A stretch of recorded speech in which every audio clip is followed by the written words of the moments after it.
नमस्कार, खबर 24 तासमध्ये मी दिनेश पाचगरे आपणा सर्वांचं स्वागत करतो। आपण आहोत भिवंडी शहरामध्ये आणि आज भिवंडीत महाविकास आघाडीच्या वतीने जोरदार शक्ती प्रदर्शन करण्यात येत आहे।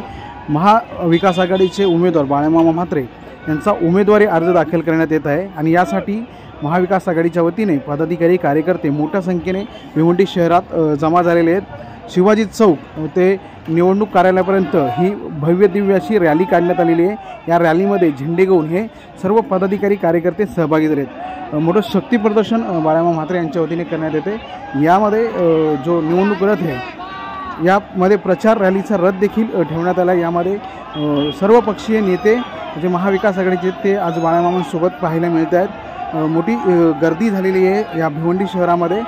आज या महाविकास आघाडीच्या वतीने बाळामामांचा उमेदवारी अर्ज भिवंडी लोकसभेसाठी दाखल करण्यात येत आहे। ढोल ताशाचा गजर देखील करण्यात येत आहे। आपण पाहिलं तर ही भिवंडी लोकसभेची निवडणूक रणसंग्राम फार चुरशीची होणार आहे। याच्यामध्ये निलेजी सांबरे असतील, कपिल पटेल असतील, बाळामामा यांच्यामध्ये ही लढत होताना आपल्याला पाहायला दिसत आहे। आता आपण जर पाहिलं तर ही रॅली आता हळूहळू निवडणूक कार्यालयाच्या दिशेने जात आहे। महाविकास आघाडीचं हे शक्ती प्रदर्शन आपल्याला पाहायला मिळते।